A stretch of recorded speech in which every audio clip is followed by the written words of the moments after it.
Pennsylvania is not only a key battleground state in the upcoming presidential election, it is also taking center stage in the issue of mail-in voting. State Democrats accuse Republicans of sowing doubt in the mind of voters, but Republicans raise the specter of voter fraud and vow to take their fight to the U.S. Supreme Court.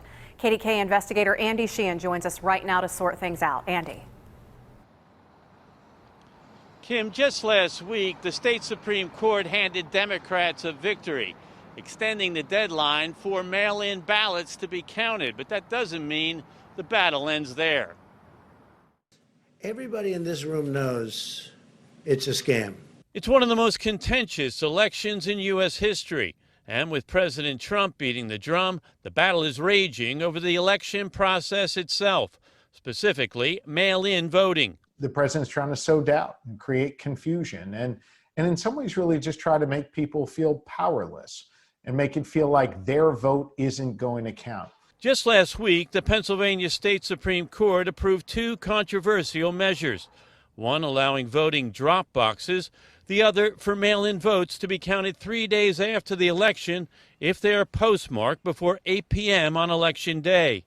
PA Attorney General Josh Shapiro says it will allow all legitimate votes to be counted. My view is that every legal eligible voter, regardless of who your preferred candidate is, should have access to the ballot. And I'm going to do everything in my power to protect that. I'm worried about voter fraud. Well, the ruling says the mail-in ballots must be postmarked before or on Election Day. It also says the postmarks may be illegible or otherwise obscured and still be counted. And Republican County Councilman at Large and Election Board member Sam DeMarco says that opens the door to fraud and for ballots to be mailed after November 3rd. My concern is that any ballots that are not legally cast can be counted after Election Day. DeMarco also takes exception with the court's ruling on drop boxes, where a voter can individually drop his or her ballot.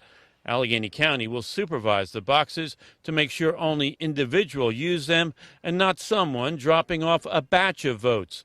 DeMarco says other counties won't be staffing theirs. There's a vast difference in the way we're handling them here in Allegheny County and how they're being handled in other parts of the state.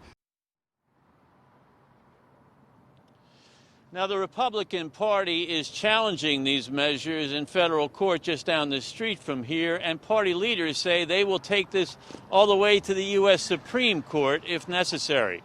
Reporting live downtown, Andy Sheehan, KDKA News.